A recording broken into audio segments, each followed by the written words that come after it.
much, like how high do the elevations get over there, and where you have traveled? Like, Oh, okay.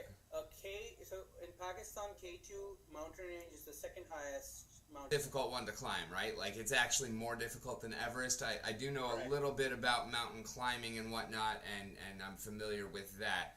But I mean, like, as far as like cities and stuff like that, because I know there's definitely big ones over there, but like I don't know where, where the cities are built, stuff like that. And like Telluride, I've been over those passes quite a few times. Clearing 10,000 feet, going back and forth between Telluride and where I actually live down in Cortez. But like I know there's also 14,000 foot peaks dotted throughout Colorado, and I never experienced one of those. Like I've never been over 11,000. So that's just kind of what I was trying to get a read on is for you, what's your personal like altitude limit that where you've been on ground? Well, we've gone up in what we call those cabins, right? That just take you up. Got the name for it. I can tell you in Arabic, but it's got the name for it. It's like a cabin trolley that just takes you up, right? So we went up through that, and it was pretty high up. Uh, I wouldn't say it's 10,000 feet. I would say something like 5,000 feet. Okay. I mean, it's still up there. Again, it's not like I'm looking down on mountain ranges either. You look down from mountains, not on them. That's for sure. And Correct. I love Well, me mountains regardless. whether you're at 5,000 feet or 10,000 feet, everything looks small when you're on top. Yeah, exactly, exactly. And that's I just it feels so different. Being at or near sea level versus actually having that altitude. It's like even the air that you breathe really is different, and it does make a major change. I didn't really realize it so much when I went up there, because when I moved from Florida to Colorado, um, it wasn't that big of a difference. But coming back, it's like the air itself is just heavy and oppressive, and then you're adding in the 100% humidity all the time, and then it's just like, why did I do this to myself? Why am I here? I do not understand how old people retire and move to Florida. It's like this state only gets worse as you're not young. What is the appeal? I don't get it, but I'm definitely my job is to move elsewhere and then retire and not come back. Yeah, well, there's a reason why people become hermits, and they seclude themselves up in the mountain. It's just standard of living completely changes. Your priorities change. The way you view life changes. I mean, I was there for a week, without my wife, without anyone. It completely changed the way how I viewed things. And I'm not gonna lie, it was actually one of the journeys that made me realize that I need to do something with my life. And it's actually where the idea of creating a game came into my head. Nice. Nice. I love to hear that. See, for anyone who does not know, get your ass out of your fucking chair and into the fucking mountains ASAP. That shit is life changing if you have not done it. You need to experience it. It's Yes. kind of like love It's and religion. It might not necessarily be the best thing overall for the species or for your individual life, but it's one of those things that everybody should absolutely experience at some point. Like nobody likes heartbreak, and nobody likes the unnecessary and basically unfavorable aspects that come with a lot of that stuff, but they're experiences that really have to be had in order to count your life as full. And it looks like you're still a bit correct. quiet on me.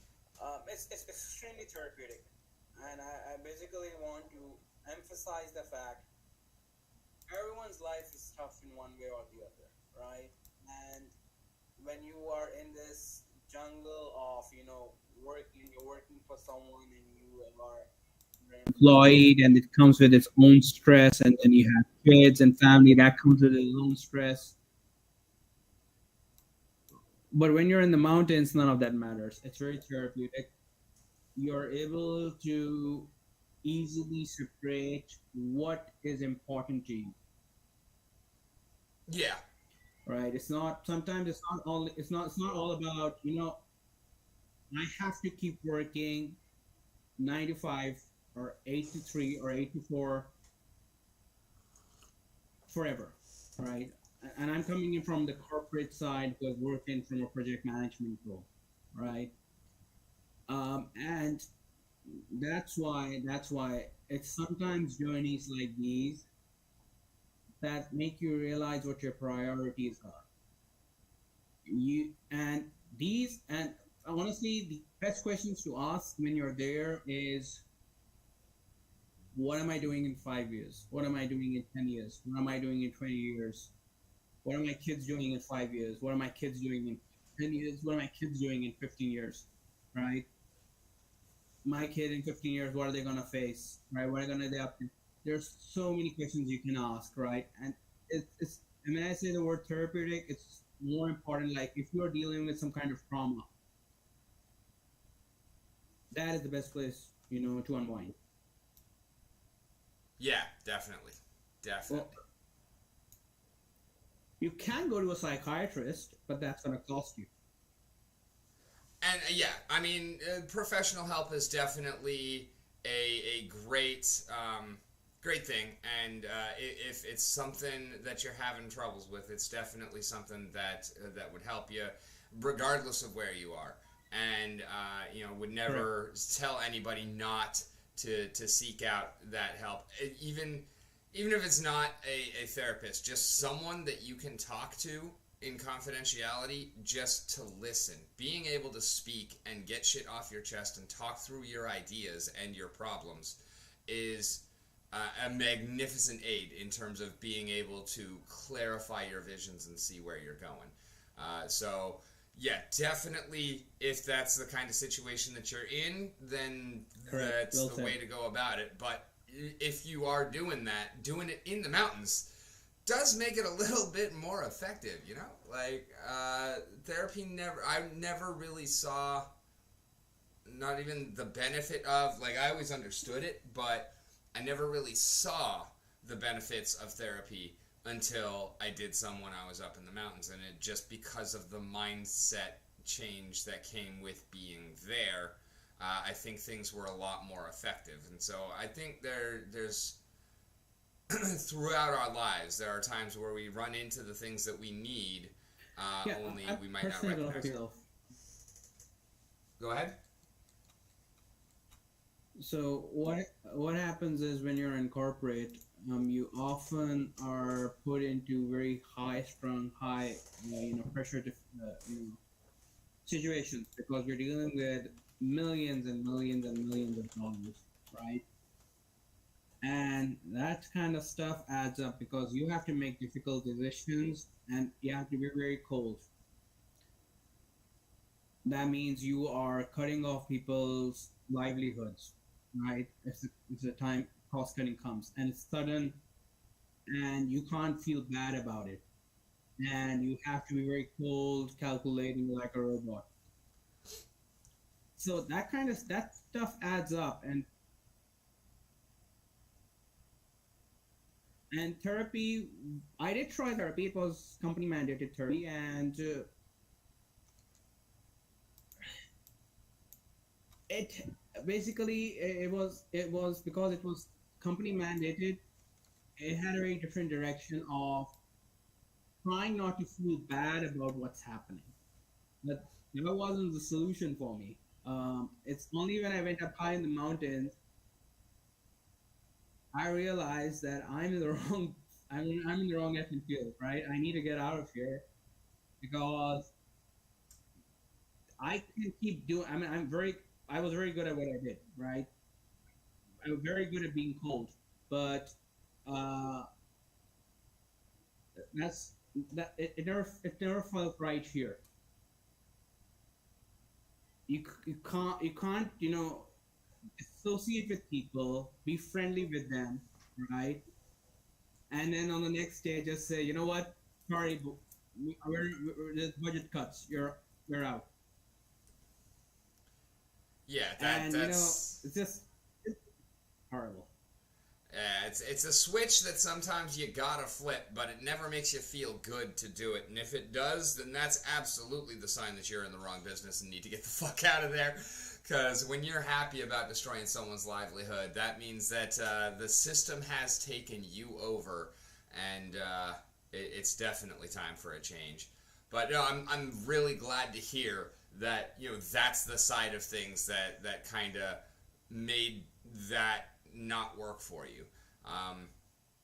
Because for a lot of people, it's like just the stress of having the constant demands, or there's other reasons to burn out of the corporate world. Um, and I feel like that is probably Yeah. one of the better ones. It's okay. So I just want to be honest here. It's not that I had trouble sleeping or anything like that. It's just that when you kept doing it, right, and then you went home and you talk to your kid and you say, "Oh, you shouldn't do this," and then you're thinking, "Well, I'm doing the exact thing at my job. You shouldn't lie, but I'm then doing it at my job. You shouldn't cheat people, then I'm going and doing it at my job. What example am I setting?" That's the question I ask in the mountains. In 5 years, in 10 years time, what am I educating my kid on? Yeah, And absolutely. it It's just like do makes do sense what I not to do say, it. not as I do, and that's also not a great Correct. way to go about things.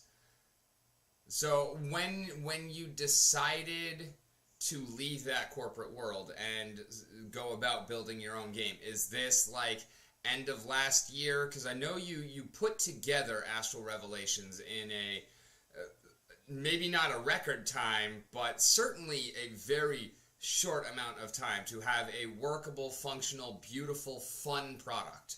Um, that I'm super stoked to be involved in your pre-alpha, and as we were talking about before we went live, I've been having a lot of fun playing it.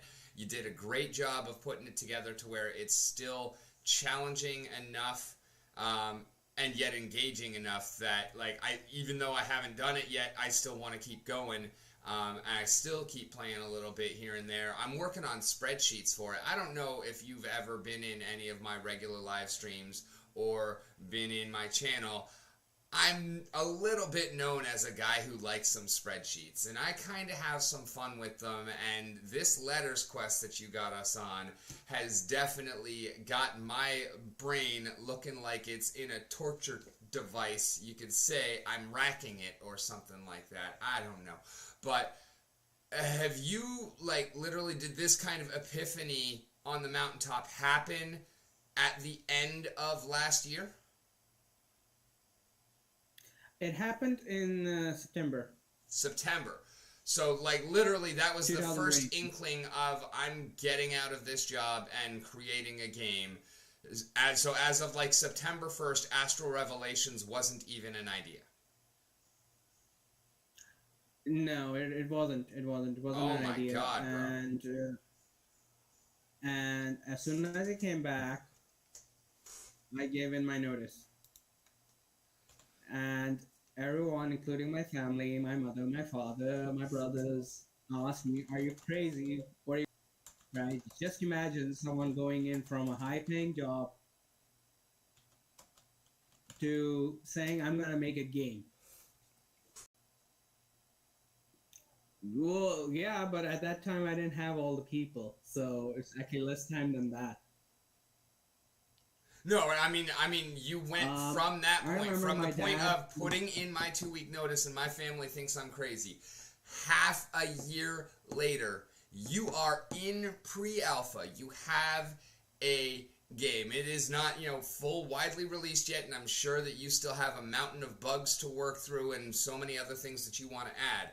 But it's not that you are making a game or that you are building a game. It is you have a game that you are still working on. Like, but you have the actual game. That is amazing. Correct. I want to pick your brain for a bit, if you don't mind, about your process of putting that team together. And I'm also going to go ahead and give you plenty of chance to give some shout outs to those who helped you out along the way, because obviously none of us get to where we are alone.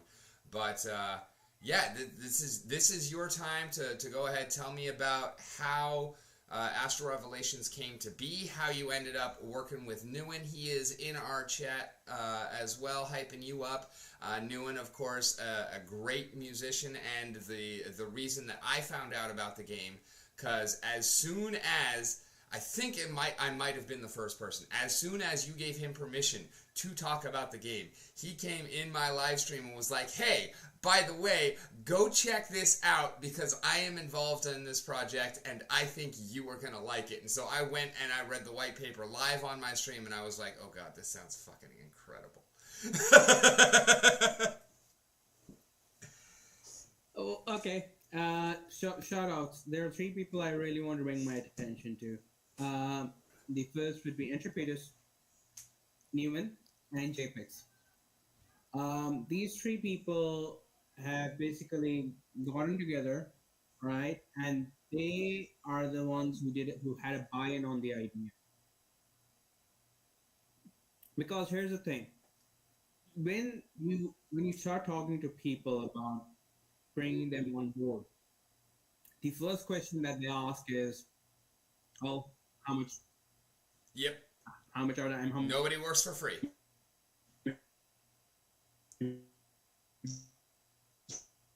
I lost you again, son of a monkey. Am I getting paid for this? So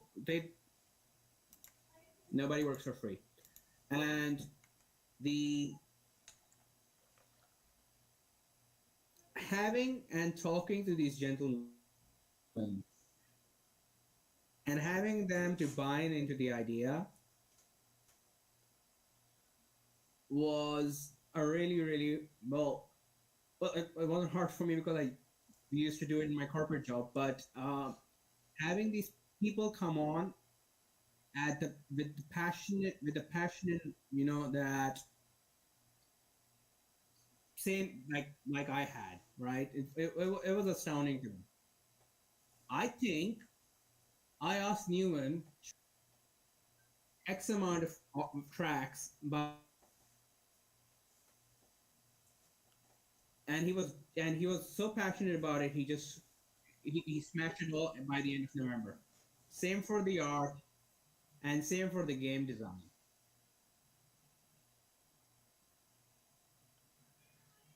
And I'm loving the game design and the tactics, Final Fantasy Tactics style battle play. I am also very, very excited to see how the world exploration and team building and familiar capturing aspect of things go. So in this pre-alpha, is that something that we're going to get to experience? Is that something that we're going to be able to kind of, like, once we get those first couple of bosses and those first couple of secrets figured out, is that the kind of the growth that this is going? Or is this pre-alpha really kind of, we're testing out what we've got right now and there's a little bit more to come, but the rest of it, like the full game itself, is going to be more like the exploration style thing? How expansive is the pre-alpha, I guess, is what I'm... Okay. So basically, the pre-alpha did not exist, like in the start of March. It wasn't the alpha, and it was the actual game. But then I came across TerraCore and saw the problems that this gentleman Cryptonome was having with the game, right? And I would be very stupid to not learn from that lesson. And the one thing that I learned from that lesson was TerraCore is a very simple clicker game, right? You just click on button, you collect scrap, you attack people, collect scrap, right? And there were bugs in that. And now considering a game like Tactics, that's several levels deeper than that, right? And if I were to just release it to the public, and I would generate 10,000 tickets. I'm not even exaggerating. It would be so much problematic. Yeah, you've absolutely So given me I the spoke to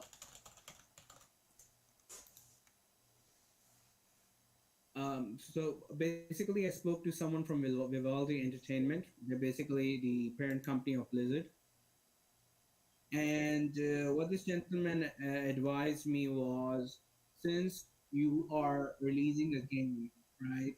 But you're acting like an indie studio, right? But it's better you do it the way professional like professional studios do it, and that you should start doing game testing. Select a bunch of people and give them the game to test and see how they like it. yeah, makes a lot of So sense. at that point, I just decided, what? I'm just going to generate full new maps, full new enemies, right? Just for the pre. And I did that in 4 days. Nice. So okay, do you have, obviously you said you were working in the corporate world. What were you doing in the corporate world? Like, were you doing anything with this kind of design or coding or whatnot, or were you like literally just starting from ground zero to No. build this? Well, I'm an electrical engineer, so I can't say I have zero knowledge in coding. That would be a lie.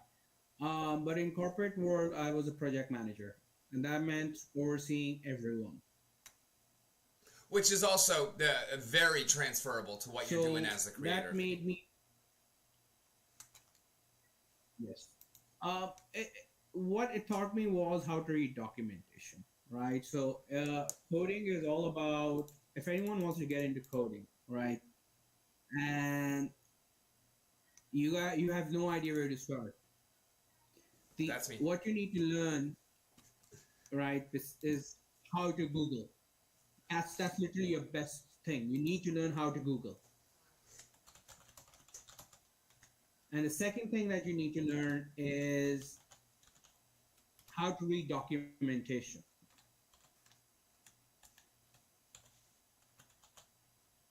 And then you go down then you go down the line of understanding where loops,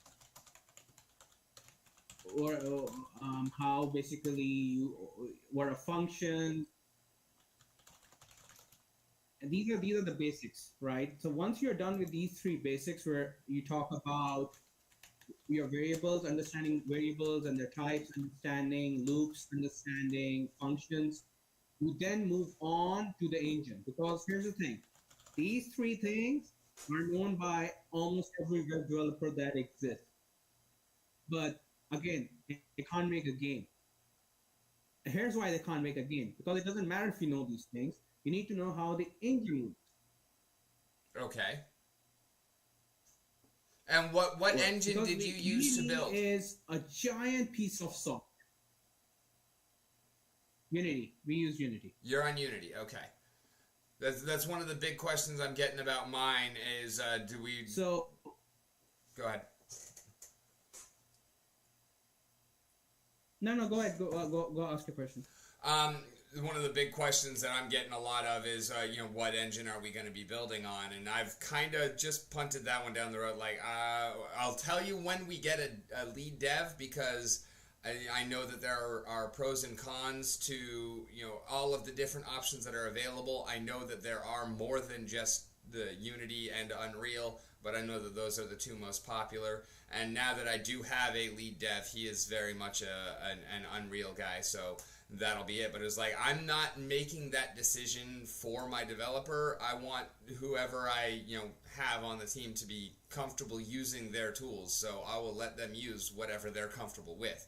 So but yeah, we're finally at that stage now. We know that we're going with Unreal. We'll probably have some Unity assets and stuff like that, but that's where it's going to be built. And what made the delay because of the distance is so troll. Nguyen is 100% on that.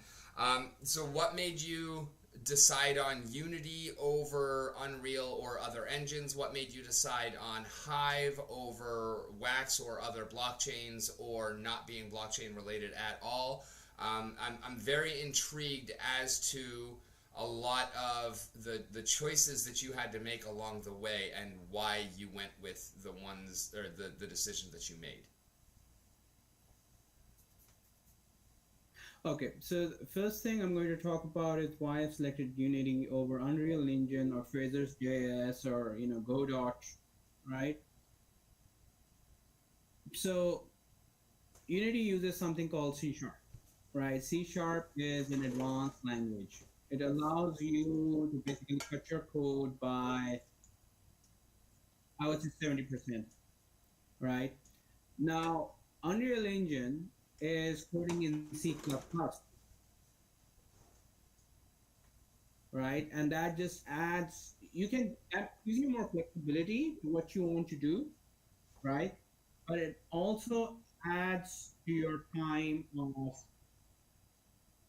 how you're going to get things done. So let's say if I want some X character to walk one north, south, east, west, northwest, northwest, northeast, northwest, right?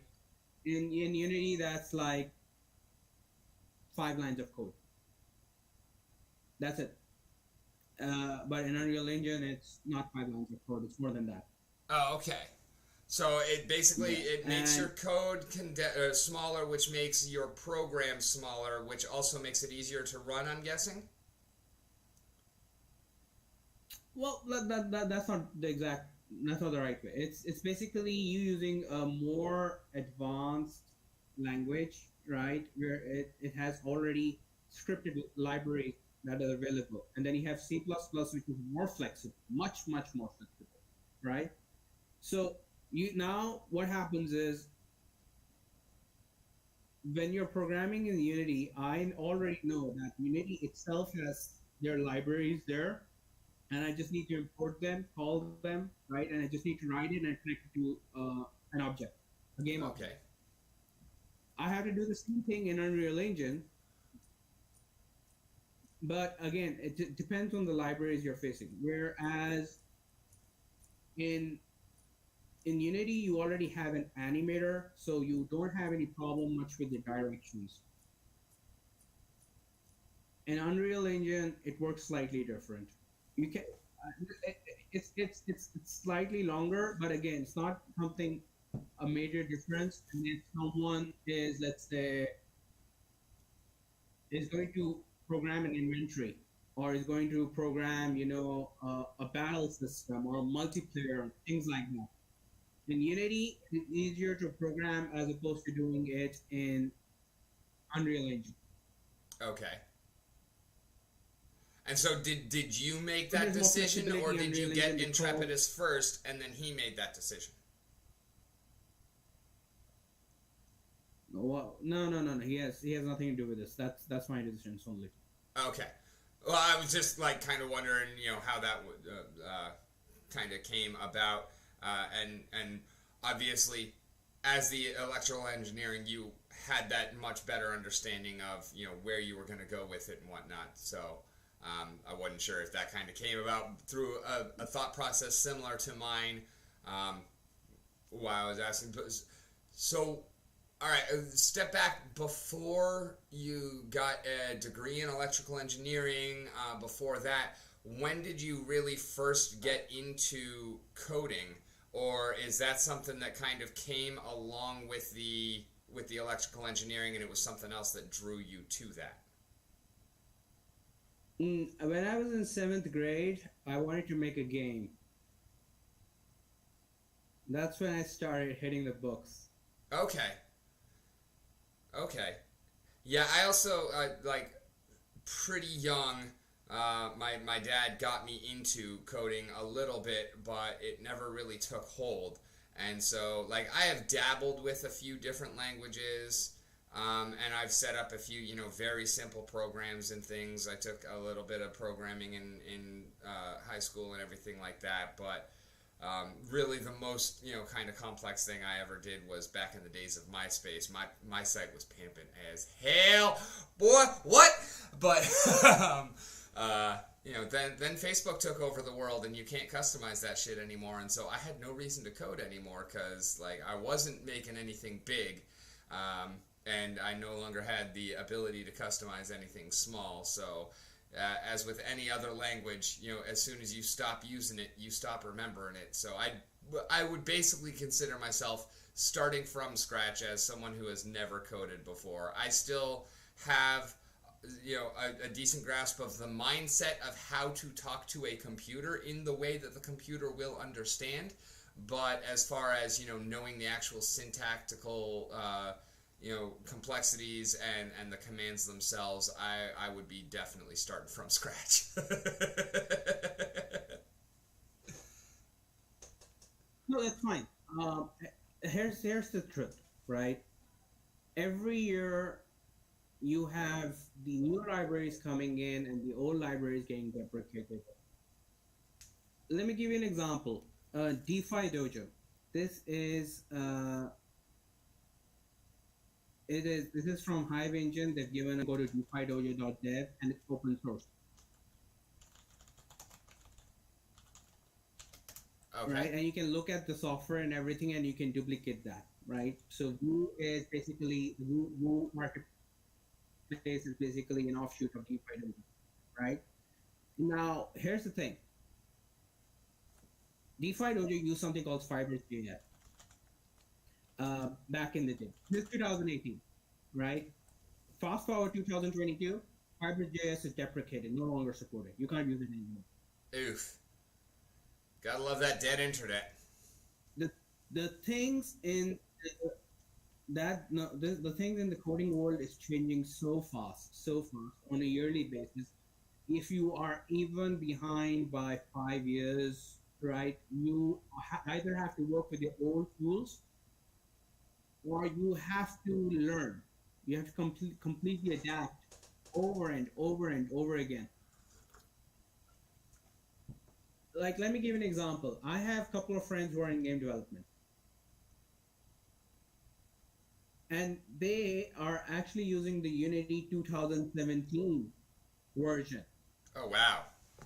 Why? Because 2021 is very different from 2017. The way you do things, the way you execute. Because they're comfortable with 2017, they use 2017.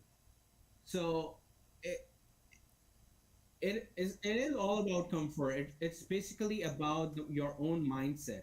Are you willing to put in the time to learn things? Right?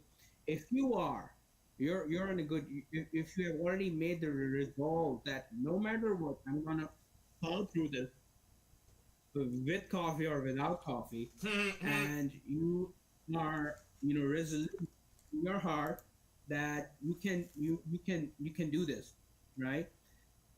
Then nothing's gonna stop you. You keep reading stuff. You keep devouring books. You keep devouring documentation, and you will get through it, right? Absolutely, yeah. And if you are, if you decide that what, I'm just comfortable with where I am, with just working with 2017, right? Let's say you're talking about front end. You say, you know what, I'm comfortable with using Bootstrap 4. And you don't do anything after that. If that's fine. No one's saying that you have to use Bootstrap 5 or Bootstrap 4.2 or 4.3, but Bootstrap 5 is the latest. There's a reason it's latest. It comes up with some more nice features, right? It's all about comfort. You can choose to use Bootstrap 4, right? But then you have to use all the other lower libraries as well, along with that. So it's a consistent battle as a programmer, adapt or not to adapt. Gotcha. But like anything that is opportunity cost. Should I spend my time learning this or not? Now, anything that is built on that older stuff is still going to work fine, right? It's not like, they update those libraries and then the older stuff just doesn't work anymore, right? anything after JavaScript ES6, right, which is like 2014 or something like that, it's fine. You are not going to have any problems. You can use Node.js 16, right? But the current model is Node.js 18. You can use something like Node.js 16, and you'll be fine. There will not be a problem. So it's not a problem. There is no cutting edge technology that has come yet. Alrighty. I like it. I like it. That sounds great. So let's talk tokenomics. I know you've got two tokens that we're really kind of focused on for Astral Revelations. You got Astra and you got Stellarum. And I know we're also involved in the LP with the Pimp token, which I'm very excited to finally have as an option for something to do with my Stellarum I've been receiving, and I've been steady restaking into that every day. Also, I'm just shy of, no, actually I just passed 15k staked Astra, so I'm pretty stoked to be moving up your tier list a little bit. I'm not going to be one of the super high guys because unfortunately I'm still a little bit broke. But I'm doing what I can and definitely a big supporter and a big believer in your game. I appreciate the hell out of your constant communication with your community. And you have definitely inspired me in making my own game, putting up a pretty quick timetable, not as quick as yours, but we're looking at a Q4 pre-alpha. Definitely took the inspiration from you on the pre-alpha. Like I appreciate that a lot, and I'm looking at an ecosystem where we're gonna have a bunch of different tokens. So how do you kind of wrap your head around the relationship of your tokens to each other and the outside world? And what is going to be the actual utility of them in the game moving forward? Because I know you've covered a bunch of it in your white paper, but I also know that there are people in the audience that probably haven't read it. Right. So the first thing I want to talk about is Astra. Astra is a token that has a consistent value of 0.01 HIVE for the past 4 months. And what basically Astra is your main token where you can use it to mint your NFT familiar. So one of the concepts I want to explain here is when you capture familiars, they're not NFTs at the start. Right? You can play with them, but you can't trade them. You can't sell them. To do that, you need to convert it into an NFT, right? So you're going to use Astra for that. So that's number one utility for it. Number two utility is where you have to do a sideways evolution of your familiar. So you have rarities in terms of your for one familiar. Let's say there's the base familiar, then you have adjacent familiars, right? And then you have the most rarest, which is the inverse familiars, right?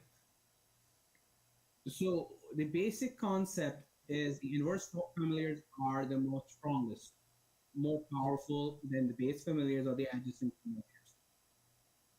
But not only that, they give you access to certain quests that you will not be able to access without having them, right?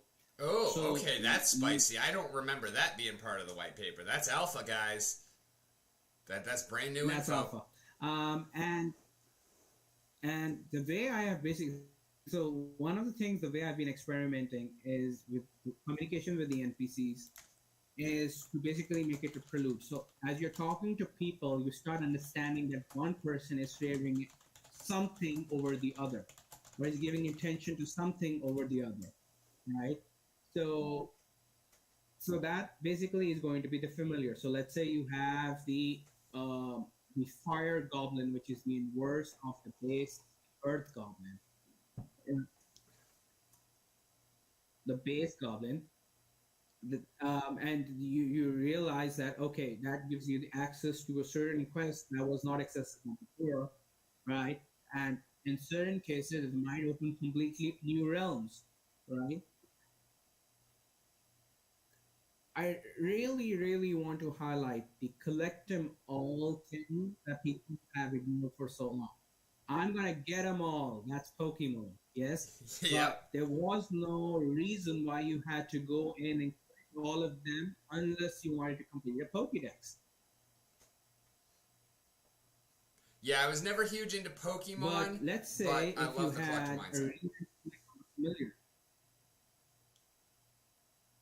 and let's so if it's not mandatory for you to collect all the things. You can decide to through the side quest, I'm going to plow through everything. You can do that. But understand this. The major highlight of this game, besides this battle mechanics, is the story. Okay. This game has 8 endings. Okay.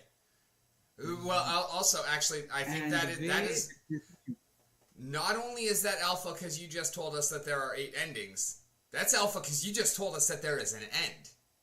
Like, I did not know that there was an actual, like, storyline with a defined end point.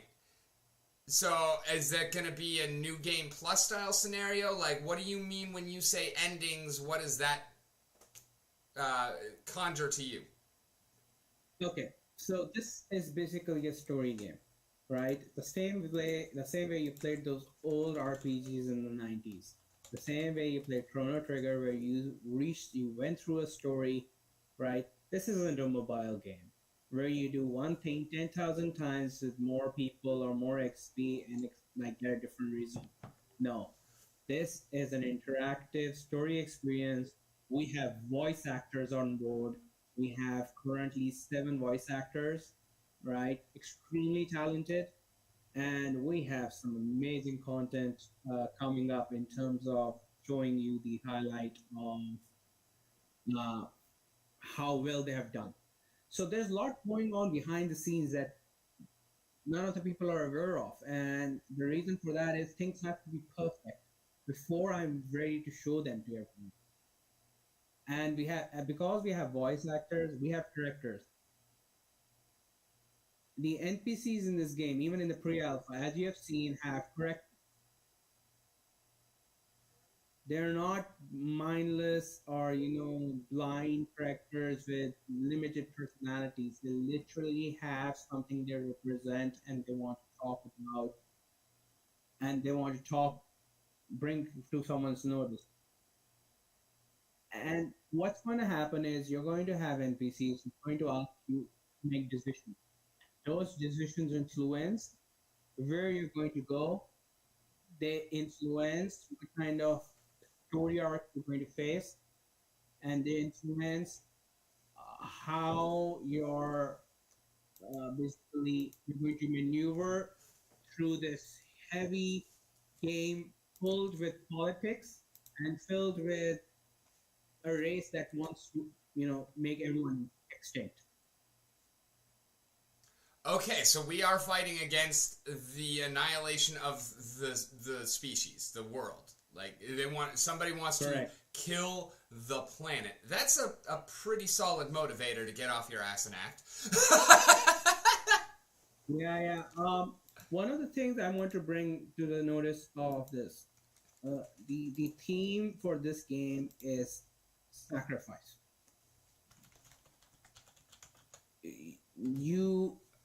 For you to gain an immense amount of power that doesn't exist. This isn't some anime where you're going to meet an old man with a secret move and you're going to Kamaha everyone out of the way. No, this isn't a game like that. This is specifically a game that is catered towards understanding how you can get stronger, right? And what minute improvements or efficiencies you can do to be the better person that you were yesterday. And you're going to keep climbing step by step until you reach that point. Okay, I like it. That does sound pretty familiar to my vision for Dragon Memories as well. Like, Yours is definitely a little bit more involved in terms of the quests and the gameplay and the NPCs and so on. But I'm glad to see that we do come at things a lot from the same kind of perspective.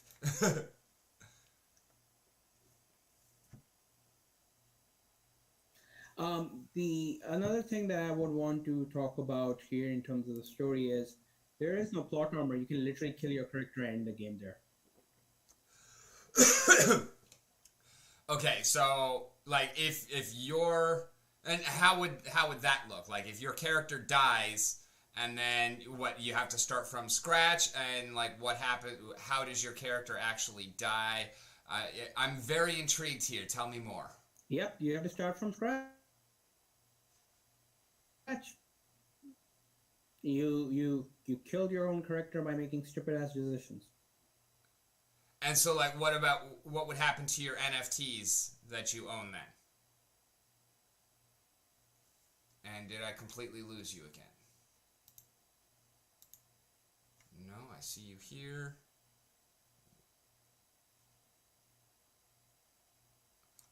Okay, why are you not here?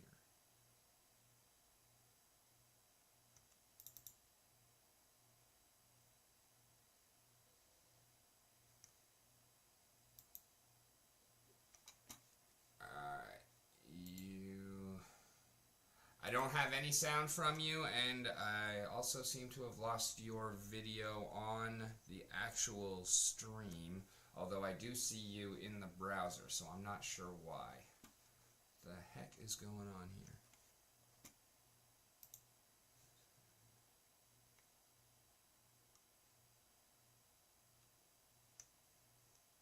What the fuck?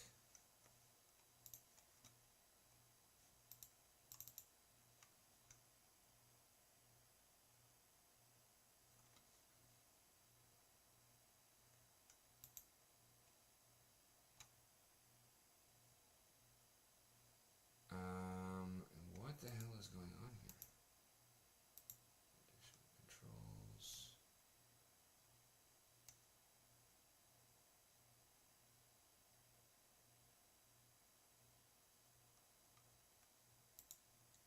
Copy solo view linklets. Change this here.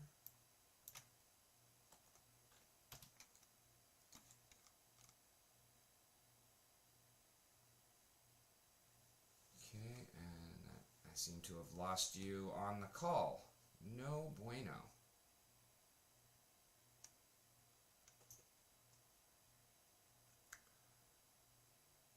This is not good at all, y'all. I don't know what the heck is going on. Alright, we are still streaming. Thank you, Newen. I see you in the chat. But we seem to have lost our guest entirely.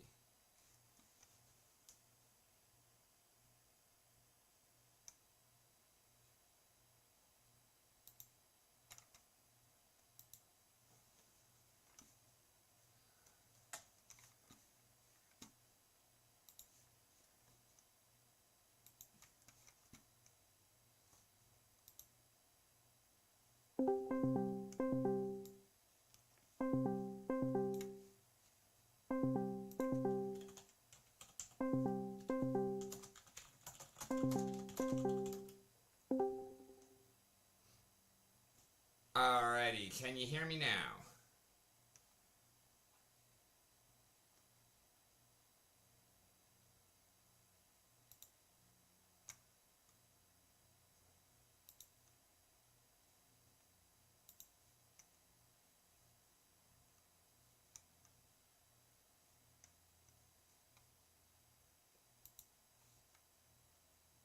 Hello, hello, hello.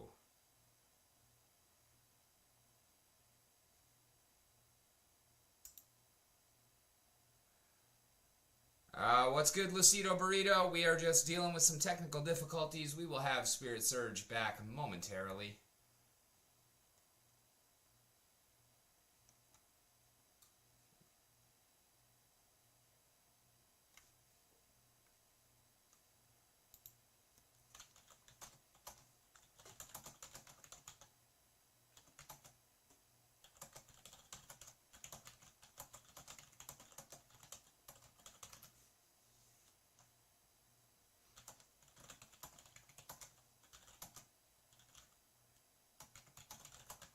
Yeah, that's important. Okay, pop the player out to another window. Beautiful. We'll pull this over here. Then we can go boom.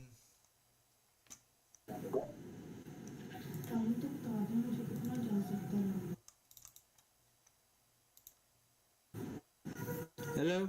Hi, can you hear me? Yeah, you can hear me fine? Yep, I hear you good now. And we're going to get... Okay, great. Alright, perfect. Okay.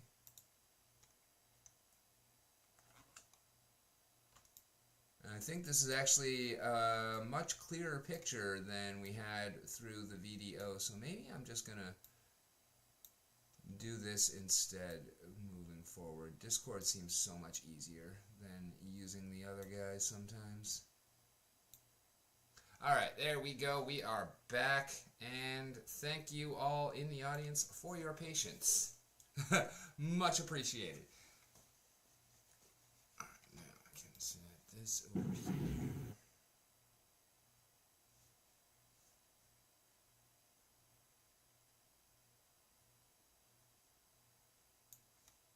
Let me know.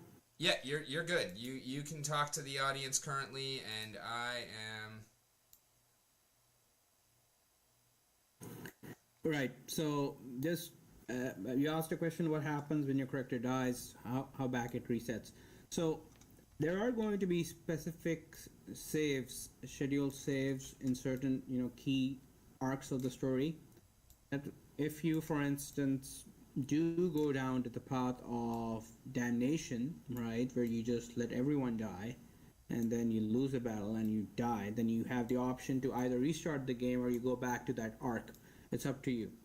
The decisions you make are specifically going to be influence how NPCs would react to you and how you would, obviously interact with the world and the quest that will be available to you. So people who have played something like Mass Effect, right, they will understand you had this path, a Paragon path and a Renegade path, right? But it's you can do that. You can go down the Renegade path, but if you are making stupid decisions like letting key armies die, or you're making this X village, even though this is the entrance to attack or what we call flank an army, and you're ignoring that, then you're gonna have a bad time. So it's important for you to think tactically as well, because the game isn't just go from A to B, fight 2 battles, and then go to C, fight 3 battles. No, this is you having to make the decision with the information that you get, that you're able to collect, what information you can collect at the most basic level is going to influence what kind of ending you're going to get. Okay. And so then, once you reach the ending, then what happens? Can you continue playing the game to experience the other endings, or do you start from scratch again there, or? So basically, once you are reaching key points, right, you will have the options to play endless dungeons, to grind for familiars, right, or to grind for rare content. At that point, you have an option to keep playing it, or you can just restart a game on another account and transfer your certain familiars at the. You can transfer your familiars there if you want. Okay, and then, so anything, if you were to die and lose your character, anything that you have not minted as an NFT would be completely lost, but those that you have minted as NFTs and your tokens, you would be able to keep, transfer to another account and start over, or even keep on that same account and start again fresh? Correct. You got it. That's exactly how it's going to be. Interesting. And then, so you will, you not only do you have endings, but you also have, like, end game. And then you could, so would you be able to start fresh with that same account, keeping everything to experience the other endings? Because you said there's 8 endings, right? So if you get to the end, you farm up a little bit, and then you wanted to experience the other 7, would you be able to just click a button and restart with that same account, or do you have to start another account and start from scratch and build up? You have 3 save slots. Use it wisely. That's all I'm going to say. Oh, okay. So 3 save slots per account, basically. Yeah. Okay. Interesting. I actually never even thought about that concept. Critical decision. I never even really thought about that kind of concept for a blockchain game. It seemed kind of like an anathema, but I mean, it does make a lot of sense with the style of game that it is. It's, very much like Final Fantasy Tactics. Like Final Fantasy, you got your save slots, you got X amount of slots that you can use, and pick which one you want to save over once the time comes to back up. And so that also opens the option of you can have multiple teams at different parts in the storyline and run different things different ways, but that also means that you have less backups over your primary because you have some that are dedicated to others. So I really kind of like that concept. How do you make that reset work on blockchain, where once everything is put on the blockchain, then it's immutable? That's kind of the real thing that I'm having difficulty wrapping my mind around. How does that kind of combination play out?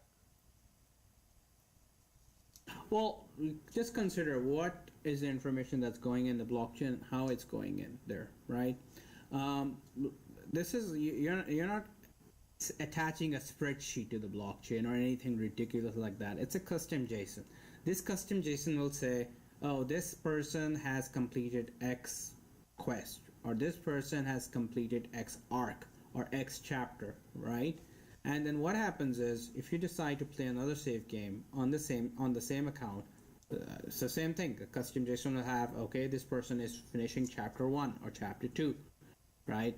And then people who are on the blockchain, right, they can view, let's say they search Rick on the Mountain, and they see that, oh, okay, Rick completed 5 chapters, and now he's playing and he just finished chapter 1 again. That means he's playing a new account, right? Okay.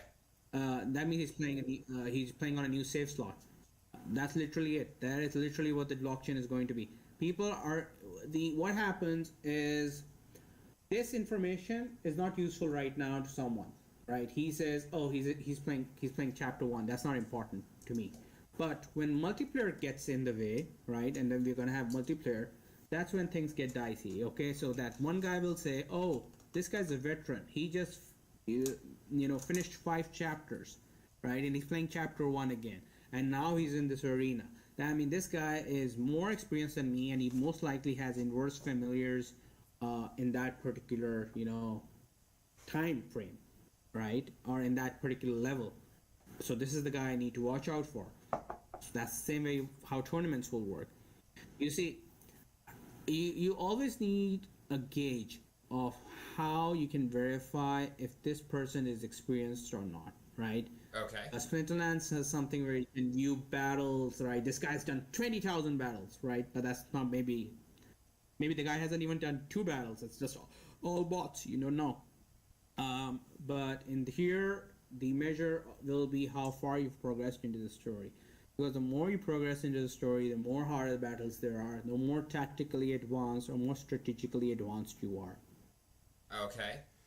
And then since we have been talking about multiple accounts, obviously you are not intending to take the game in the direction of KYC or anything like that. And I know in the Discord you have talked a couple of times about how the design of the game itself is kind of set and has some pitfalls to kind of frustrate bots and to not so much allow them. What is your official position on bots, and how do you view Astral Revelations in that light? Because, we did just talk about Splinterlands, and obviously bots are always a huge part of the discussion regarding that game. Okay, so the thing about human psychology is they want to make money with the least effort possible. No, Right. really? I don't think I've ever understood that. That's totally alpha. Y'all heard it here first. So what happens is you have these really smart guys who come up with bots, right? People see it as an opportunity and they break up bots that they know people will pay for because it's easier to make money on, right? Now this is fine for games that are that are not blockchain oriented, but blockchain oriented where people can actually play and earn money and can exchange that token for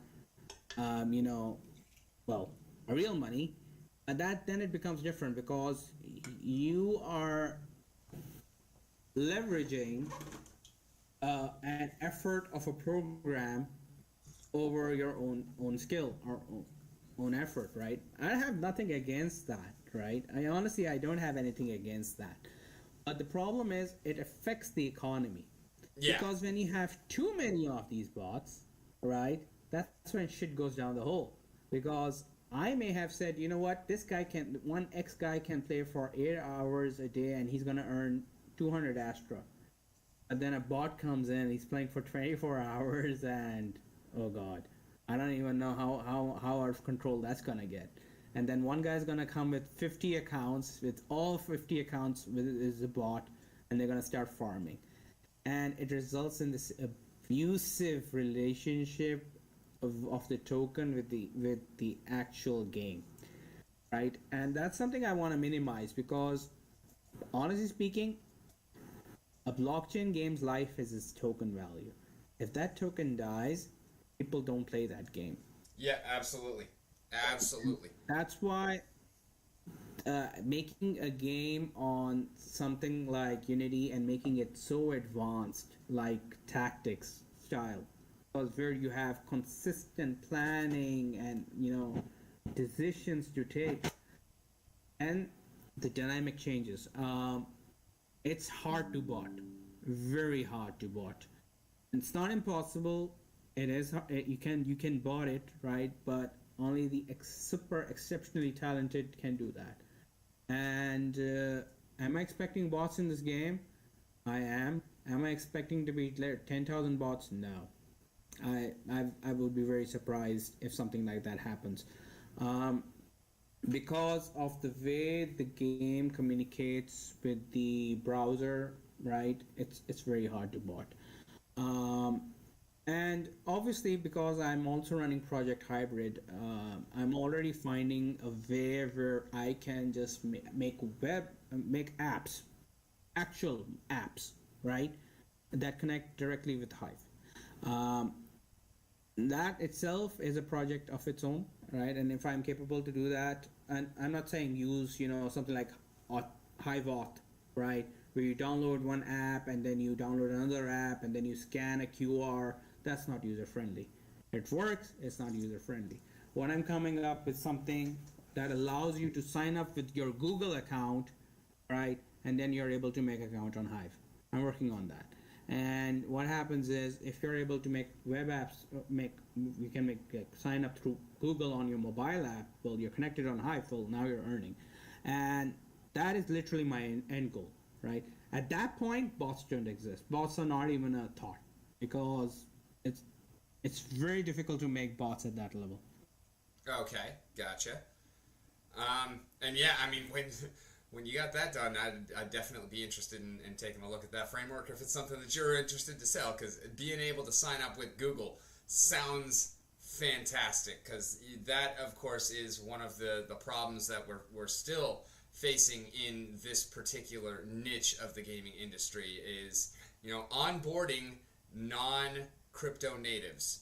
And I think that is one of the biggest hurdles that we in the Web3 space have to kind of take in and overcome next in like that's really the biggest hurdle in the way of growth of the kind of the genre as a whole. And so yeah, that would be a magnificently helpful tool to the entire Web3 gaming community. And glad you thought of it, because I didn't.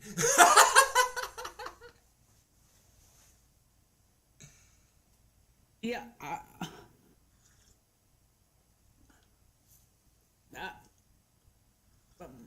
I would say that since September, are you there?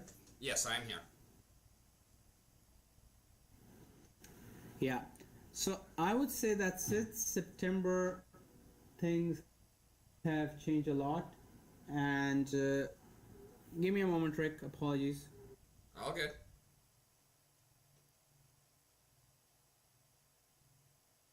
Maybe the computer will catch up in that time.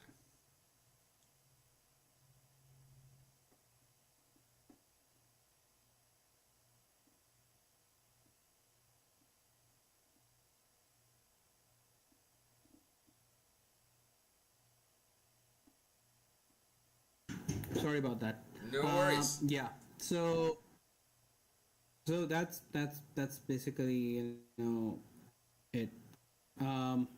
So yeah. Any other questions or things you want to pick my brain about? Yeah, I'd love to know more about your world. Like, obviously, no spoilers or anything like that for the story, but just tell me more about where we are in Astral Revelations. Like, how developed is the world at large? Obviously, you've got plenty of storyline, but I'm just kind of, wondering about the location. Right. So basically, you are in a world with 4 continents.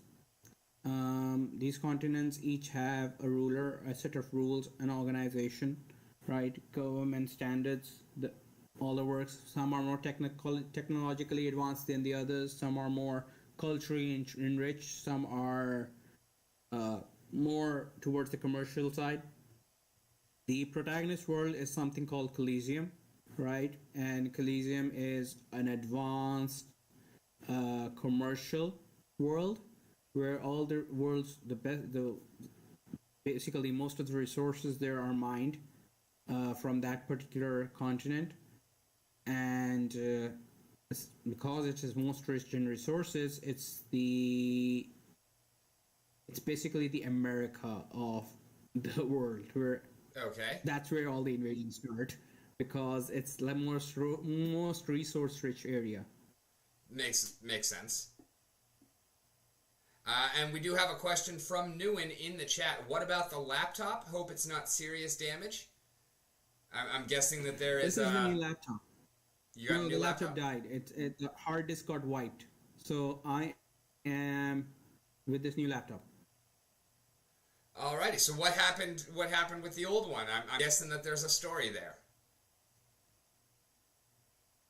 I don't know. Honestly, I hate that. I hate that when it's like I cannot think. Working. It just died.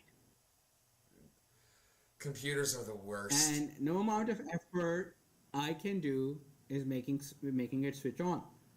And I took out the hard disk and I plugged it in, and it turns out the hard disk is blank.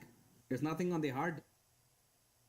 Holy shit. Like, just completely wiped. Like, formatted. I don't know what happened. It's like something died. I don't know what's that. There's no power going in. There's nothing in the hard disk. It's just weird. But the only explanation I can get is my child was playing with magnets. But I've heard of things like that. But as an electrical engineer, the magnets aren't strong enough to do that kind of effect. Right. I have no idea what happened. Like, way back in the day, like, on a 3.5-inch floppy or something, yeah, you might be able to actually wipe that with a magnet. But, like, a nowadays, standard computer, it's pretty well shielded, unless you're talking about super powerful fucking magnets. Like, they make them, but most people don't have access to them. Well, I don't know what happened, honestly, but I don't blame it, because that was a 9-year-old laptop. Yeah, that'll do it too. I mean, planned obsolescence strikes again, regardless of how it happened. Like that's makes a whole lot of sense. Well, like the workhorse did its stuff. It got the pre-alpha out.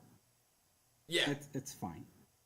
and hopefully you didn't lose too much with having to start over on a new device. And yeah, I lost everything actually. So you're rebuilding from scratch, but at least you have the pre-alpha is already live, so you can like look at that and copy everything there, or like what do you mean by you lost everything? How much of it is backed up online at least? Oh, I have stuff backed up online, but that's not how it works.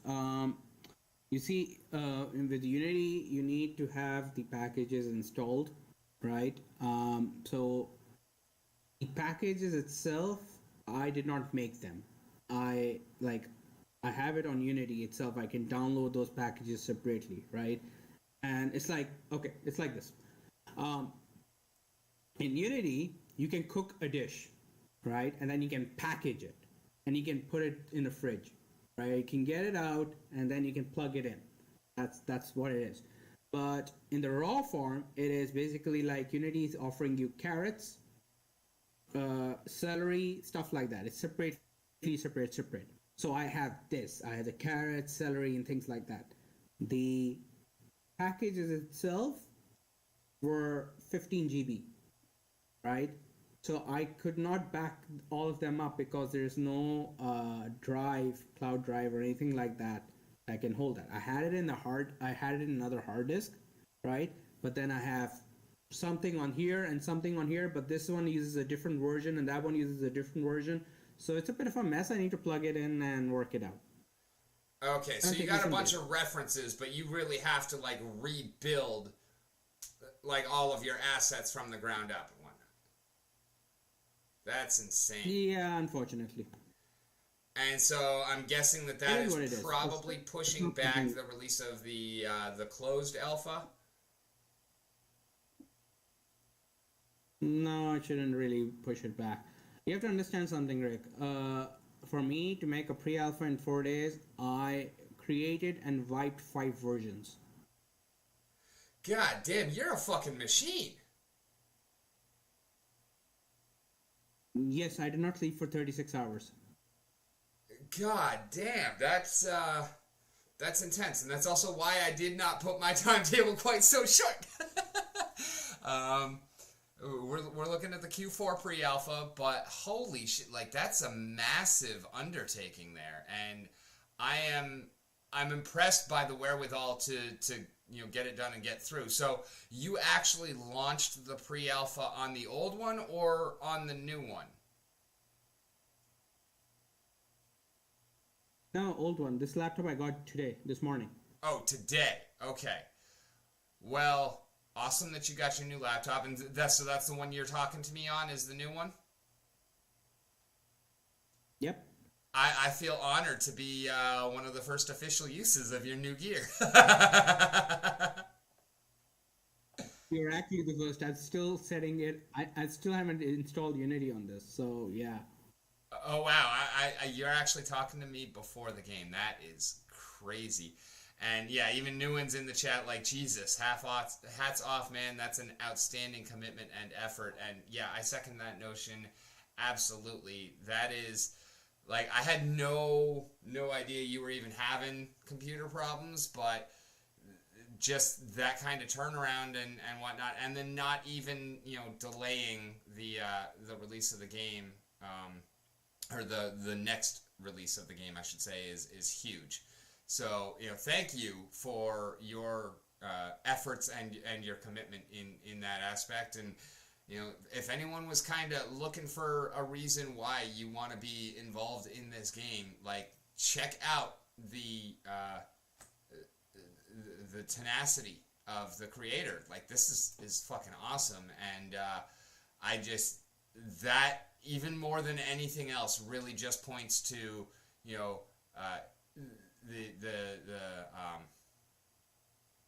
kind of passion that you have for this project, and that's a necessary part. So I'm very glad to see that you're still fiery about it and growing and still working even amidst setbacks, because of course we all know setbacks are going to happen no matter what your project is, but that's a pretty major one. It is. And Nguyen is definitely kind of backing me up in the chat as well. He's hyping you up pretty good here. There's a reason why I agreed to join this project. I saw that from the beginning. And so I know we started a bit late, but I want to be respectful of your time. If there's anything that you want to talk about, you basically have an open mic. You can tell us about whatever. We can continue on as long as you would like to. I don't have anything else going on today, but if you do have to get out of here, then we also understand that and don't want to be keeping you. Right. So I just want to quickly run over something. I'm going to drop some major ass alpha right now. Our marketplace is currently, the databases are populating, so the starter packs and the Wisp bundles are not available, right? And while we had, scheduled the Keystone pre-sale and the attunements pre-sale in end of March, I decided to stop that because I wanted to prove that we can get a game out before all of these pre-sales are coming up, which is unfortunately a bane on HIVE right now. For games just do that. But what we have, and what is more important here, is the Astra token. If you're staking it, you get Stellarum, right? And you can basically put Stellarum in an LP to earn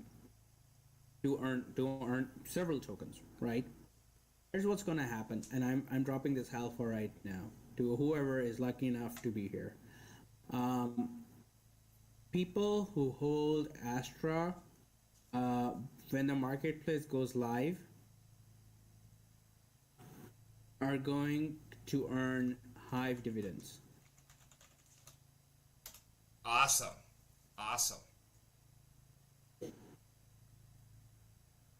So where would these dividends come from? Every sale that we do on our starter packs, on our Wisp bundles, percentage of that will go in the form of HIVE dividends to Astra holders. That is awesome. And I know we have. So if there is. Go ahead. Yeah, so if there is any particular reason that you are still on the fence about joining this project, even though there's a game out, even though people are saying good things about it, this might be one of the reasons you might want to get in, because hell, you can just buy Astra and hold it and you can earn a HIVE off it, right? You don't even have to play the game. You don't even have to look at anything else. You can just buy Astra and hold it. And basically, the reason why we want to do this is we want to reward the community for taking part and making this whole thing happen. I mean, sure, okay, we didn't make $50,000 or $60,000, right? But the community pitched in and it helped out. And honestly, the game wouldn't be here without the community. And we want to give back. And I actually want to make this a consistent thing. When starter packs are bought, when people are making the effort to buy starter packs, they're making the effort to buy Wisp bundles, right? They aren't getting anything back. It all goes to the company, right? And they can choose what to do with it. Well, I want to make a statement here. I want to change how things work. And one of the ways I want to do that is by giving back a percentage of what we earn through starter packs and Wisp bundles to Astra stakers, right? Because you're already going to earn Stellarum of it, and that Stellarum, when you stake, you're going to earn more stuff from it. Well, now that you have a third thing, you have a layer 1 token you can earn. You're talking about a triple slap or something like that. I don't know, triple pump, call it whatever you want. And that's basically the only thing I want to bring to notice people. This is major alpha. We haven't announced it yet officially, right? But we are going to, and you guys heard it here first. Alpha, alpha, alpha. Fucking love bringing y'all that shit hot off the presses. That is beautiful. Very excited about my 15K staked Astra. Definitely going to be getting some more. I don't get it quite every day, but at least every week I try and make a substantial increase in the amount that I have staked. At least, a couple of thousand every week. The leaderboard spreadsheet that you shared as far as the staked Astra, I keep checking that.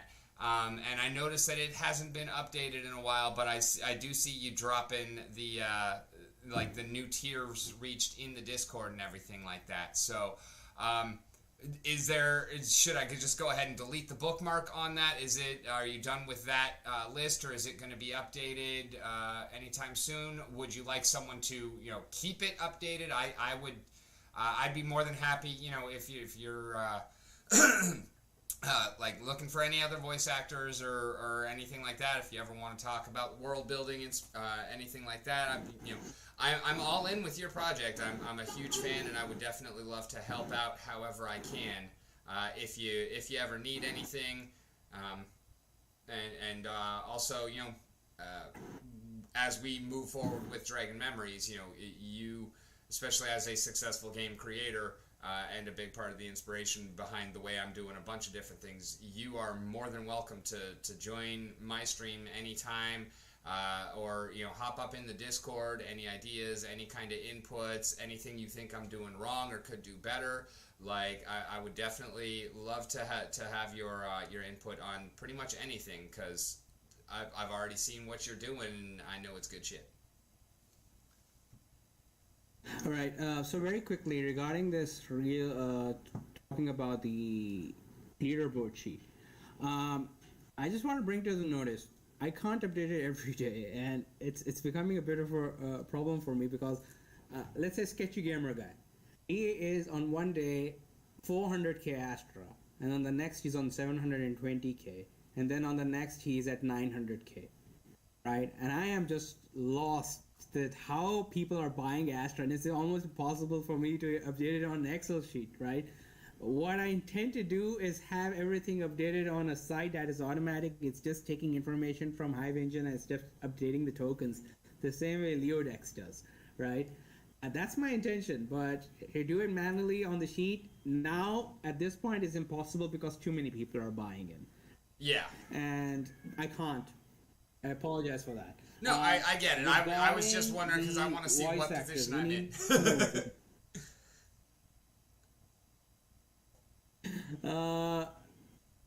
Regarding the voice actors, we do need more voice actors, but they have to be very good because the people that we have have experience doing voice acting. Gotcha. Right? And therefore they're not like dunces or anything like that. So you can't just be any Tom, Dick, and Harry and just come in and say, I want a major role. You're not gonna get it. I'm sorry. So come in, give it a try. Send me a message. I mean, my DMs are open.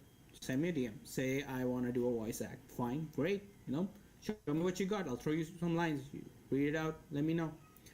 So, sure. That's the thing. I do want to point out. I am localizing this game in several languages. We already have a Spanish translator and a German translator. I'm looking for a Chinese translator. So if anyone there knows someone who's Chinese and speaks good English, please send them my way.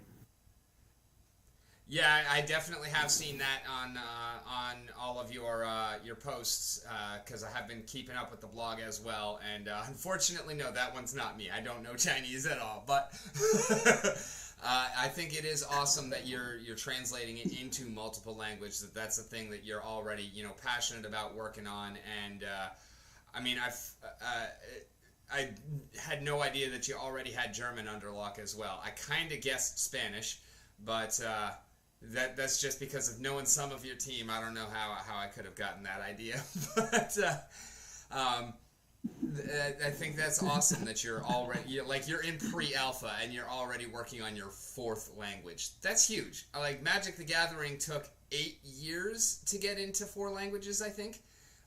Maybe I'm wrong about that. I wasn't paying that much attention necessarily to the languages that early on, but like that's a huge amount of progress for this short amount of timeline that we've covered with this, and I'm very stoked about it. Yeah, well, one of the reasons why I'm able to do this, if everyone's thinking that I'm just trying to create hype out of nothing, is that Unity has some language tools, right? What it does is every line that you write in the game is stored separately. And what happens is, if someone says, I'm a Spanish translator, I have to just press a button, I'll get all the dialogues out, and I just send it to the person. Done. That's my job. I don't have to rewrite dialogues and send it to people, or rewrite stuff and give it to people. Everything is auto-generated. Yeah, that's definitely a significant boon for that. It's not like you have to start from scratch and redo everything again.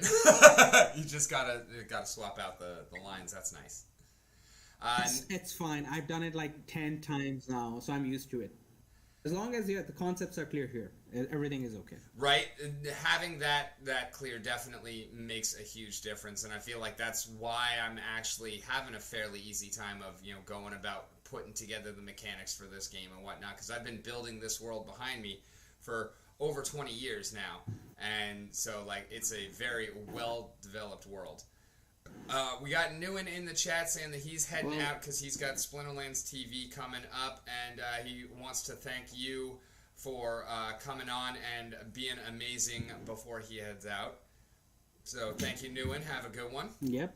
And awesome job on the music in this game. By the way, for those who are watching and don't know, Nguyen is a fellow Splinterlands TV streamer, fellow, in general, Web3 streamer, and is also a great musician who has made a couple wonderful tracks that I love in Rising Star, and also is responsible for all of the music that you will hear in Astral Revelations, and it is fantastic.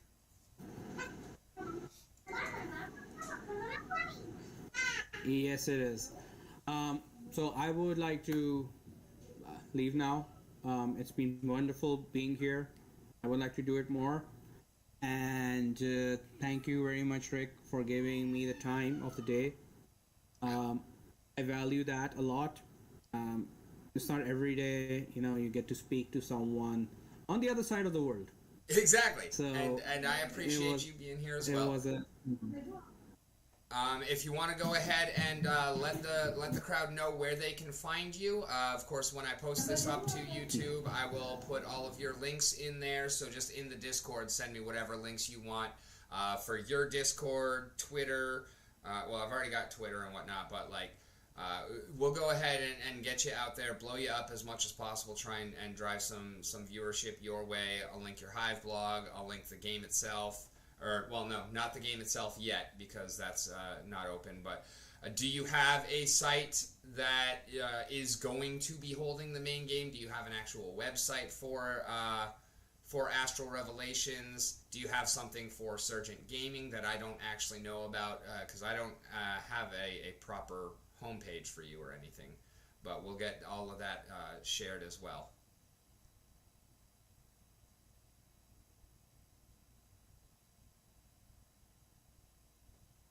Connection errors? I think we might have lost. Yes, looks like we did. So, thank y'all very much for hanging. As always, I have been Rick, you've been on the mountain, and it has been